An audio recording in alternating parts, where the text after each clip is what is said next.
नमस्कार मित्रों, તમે બધા મજામાં છો? તમારા યુનિટ 3નું છે અભ્યાસ બહુ સારી રીતે ચાલી રહ્યો છે.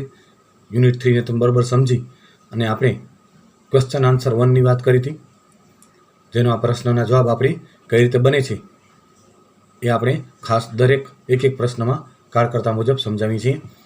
તો તમે સમજીને તૈયાર કર્યા હશે. આજે આપણે આગળ વધી છીએ. યુનિટ 3ના ક્વેશ્ચન આન્સર પાર્ટ 2ની આપણે વાત કરી છીએ. તો અહીંયા after his performance someone said the sitar sound is like a flowing stream. એ પેરેગ્રાફની આપણે વાત કરીએ. તો અહીંયા ક્વેશ્ચન નંબર 12 આપણે 11 સુધી આપણે વાત કરી હતી. હવે આપણે આગળ વધીએ 12 સુધીમાં. What did someone say about the sitar sound. કોઈકે સિતારના સાઉન્ડ વિશે શું કહ્યું? અહીંયા ડીડ સે એટલે આપણે ખબર પડી જશે, સેડ થઈ જશે. તો સમવન કરતા છે અહીંયા, તો આપણે ખબર છે the sitar sound is like a flowing stream. આ એનો જવાબ છે. એટલે આટલામાંથી આપણે કાર કરતા મુજબ સમવન ડીડ સેનું સેડ કરી નાખવાનું. About the sitar sound that the sitar sound is like a flowing stream. બરાબર. Someone said that the sitar sound is like a flowing stream, કે વહેતા ઝરણા જેવો છે. સિતારનો અવાજ છે એ વહેતા ઝરણા જેવો છે. પછીનો પ્રશ્ન છે what did someone say about Mohan's brother. કોઈકે મોહનના ભાઈઓ વિશે શું કહ્યું? મોહન્સ બ્રધર વિશે. તો આપણે ખબર છે someone said that Mohan's brothers played the violin. એને વાયોલિન વગાડે છે, બરાબર. પછી અહીંયા હિઝ સૂર એન્ડ તાર વર સો બ્યુટીફુલ. એના સૂર અને તાર છે એ બહુ જ સુંદર થાય છે. અહીંયા આર છે, પણ આપણે અહીંયા પ્રશ્ન ભૂતકાળમાં પૂછાણો છે, એટલે અહીંયા આપણે જવાબ ભૂતકાળમાં આપ્યો છે.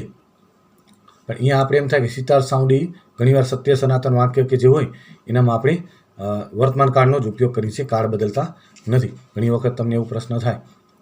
તો played the violin and his sur and tal were so beautiful. His એ લોકોના તો મોહન્સ બ્રધરના, બરાબર. Mohan's brother played the violin and his sur and tal were so beautiful. પછીનો આપણે એક્સ્ટ્રેક્ટ છે. This experiment took place when Mohan was only 16 years of age. What did Mohan decide. મોહને શું નક્કી કર્યું? ડીડ ડિસાઇડ એટલે સિમ્પલ પાસ્ટ ટેન્સમાં પ્રશ્ન. Mohan decided to incorporate the speciality, જે ખાસિયતો છે બધી, તકનીકો and sound of every instrument into the guitar. અને દરેક ઇન્સ્ટ્રુમેન્ટનો અવાજ છે એ ગિટારમાંથી નીકળી શકે એવું એને નક્કી કર્યું, સમાવેશ કરવાનું. ડિસાઇડેડ ટુ ઇન્કોર્પોરેટ એટલે સમાવેશ કરવું. એવું નક્કી કર્યું કે આ બધેનો સ્પેશિયાલિટી, ટેકનિક અને sound of every instrument into the guitar, કે ગિટારમાં દરેકનો સાઉન્ડ છે એ આવી જાય એવા પ્રયત્ન કર્યા. ટેકનિક આવી જાય, એની સ્પેશિયાલિટી, ખાસિયત જે છે એ બધી આવી જાય, વિશિષ્ટતાઓ બધી. Vote did Mohan want to invent. Mohan છે શું ઇન્વેન્ટ કરવા માંગતો હતો? ડીડ ઇન્વેન્ટનું ઇન્વેન્ટેડ થઈ જશે. Mohan wanted to invent something. એ એવું કંઈક ઇન્વેન્ટ કરવા માંગતો હતો which gave the sound and tune of the western guitar. જે સાઉન્ડ અને ટ્યુન વેસ્ટર્ન ગિટારનો આપે. અવાજ અંદરથી વેસ્ટર્ન ગિટારનો નીકળે, પણ could be played like in Indian veena. પણ ભારતીય સાધનની જેમ, ભારતીય વીણા છે એના જેમ વગાડી શકાય. ગિટારને પણ ભારતીય વીણાની રીતે વગાડી શકાય. અવાજ છે એ વેસ્ટર્ન ગિટારનો આવે, પણ વગાડવાનો જે ટેકનિક છે એ ભારતીય વીણાની હોય. એવું એ કંઈક શોધવા માંગતો હતો. અહીંયા કુડ બી પ્લેડ એટલે આપણે ખબર છે, આની પહેલાં પાઠ વખતે જોઈ ગયા હતા કે મોડેલ ઓક્ઝિલરી કુડનું passive voice. How old was Mohan when an experience took place. This experience, આ જ્યારે ઘટના બની ત્યારે મોહનની ઉંમર શું હતી? તો આપણે અહીંયા જાણી છીએ Mohan was 16 years of age when an experience took place. This experience took place કે જે આવે અહીંયા એન એક્સપિરિયન્સ લખ્યું છે, એન લખવાનું, ધીસ લખ્યું હતું, ધીસ લખવાનું. Mohan was only 16 years of age when an experience took place.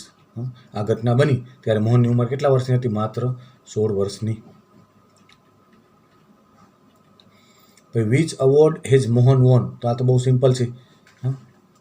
અહીંયા which award has Mohan won છે, તો આપણે અહીંયા જવાબ તમારે છે એ આપણે જે પ્રશ્ન જે કાળમાં પૂછાણો હોય, બરાબર, તો એ કાળમાં આપણે જવાબ દેવાનો હોય છે.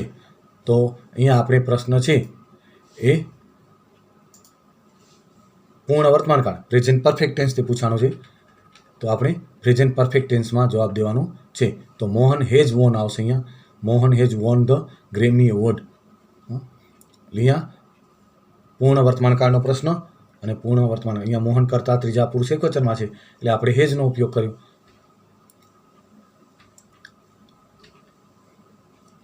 પછી આ અધૂરું વાક્ય પૂર્ણ કરવાનું છે. કમ્પ્લીટ ધ સેન્ટેન્સ એમ આવે એક્સ્ટ્રેક્ટના આધારે. પણ ઘણા વિદ્યાર્થી શું કરે, જેટલો ભાગ આવે જવાબનો એટલો લખે છે, એ ખરેખર સાચું ગણાય નહીં. કમ્પ્લીટ ધ સેન્ટેન્સમાં પ્રશ્નનો જે ભાગ આપેલો છે એ અને જવાબના ભાગ નીચે અંડરલાઇન કરવાની હોય છે. કમ્પ્લીટ આખું સેન્ટેન્સ તમારે લખવાનું હોય છે, એ ખાસ ધ્યાન રાખજો. મોહન ઇઝ નોન એજ, તો પંડિત વિશ્વ મોહન ભટ્ટ તરીકે ઓળખાય છે. બરાબર. When did award ceremony take place. અહીંયા ડીડ ટેક પ્લેસનું આપણે ખબર પડી જશે, ટુક પ્લેસ થઈ જશે. ડીડ ટેકનું took. Award ceremony took place in 1993, 1993. બરાબર. તો આવી રીતે આપણે આ યુનિટ 3ના પ્રશ્ન જવાબ છે એ ક્વેશ્ચન આન્સર 2 અહીંયા સમાપ્ત કરીએ છીએ. હવે આપણે આ પાઠ આધારિત તમને થોડાક વાક્ય વુ સેડ ટુ વુમના પણ આવે છે, જે પણ તમને માળખામાં આવે છે એટલે ધ્યાન રાખવાના છે. એટલે પાઠ આધારિત જે કોઈ પ્રશ્ન પ્રકારના તમને પૂછાય છે આપણે પાઠ સાથે લેતા જઈએ છીએ. કે કમ્પ્લીટ ધ પેરેગ્રાફ આવે છે પાઠ આધારિત, તો એ પણ દરેક એક્સપ્લેનેશનના અંતે આપણે નમૂનાના પેરેગ્રાફ લઈએ છીએ. અને પાઠ આધારિત વુ સેડ ટુ વુમ આવે છે એને પણ આપણે લઈએ છીએ. તો write who said to whom to the following sentence. જો I want to play the guitar only. આ તમને પાઠ તમે ધ્યાનપૂર્વક વાંચ્યો હશે અને સમજ્યા હશો તો તરત જ ખબર પડી જશે કે આ વાક્ય કોણ બોલે છે. બરાબર. Mohan said to himself. Mohan said to himself. ઘણા એમ લખે this sentence is said by Mohan to himself, એમ પણ ચાલે, પણ આ બહુ સરળ રહે. આપણે આ વાક્ય છે એ સિમ્પલ જ રહે. આપણે ખાલી વુની જગ્યાએ જે બોલનારને વુમની જગ્યાએ સાંભળનાર મૂકવાનું હોય છે.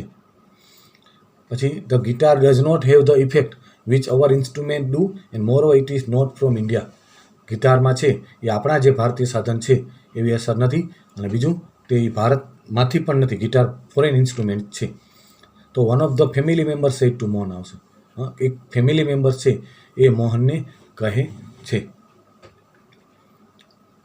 પછી do you know your father does not approve your love for the guitar. તો એ જાણે છે કે તાર ફાધર છે એને તાર ગિટાર પ્રત્યેની લાગણી ગમતી નથી. તો આપણે આ ખબર છે કે કોણ કહે છે. Mohan's aunty said to Mohan. મોહનની કાકી છે એ મોહનને કહે છે. આના પછી અલગ અલગ પાત્ર આવે છે 2-3, એટલે તમે ખાસ ધ્યાન રાખજો. Let him follow his heart's desire. આ પણ આપણે ખબર છે. એની મધર છે એ કહે છે. Mohan's mother said to family members. બધા ફેમિલી મેમ્બર્સની હાજરીમાં કહે છે કે એની જે હૃદયની ઈચ્છા છે, મનની ઈચ્છા છે એને અનુસરવા દો. અને એના મધરની આ બાબતને કારણે મોહન છે એ મોહનમાંથી પંડિત વિશ્વ મોહન ભટ્ટ બની શક્યો. એની મધરે એને સપોર્ટ કર્યો, એના ફાધર પણ એની વિરુદ્ધમાં હતા ત્યારે.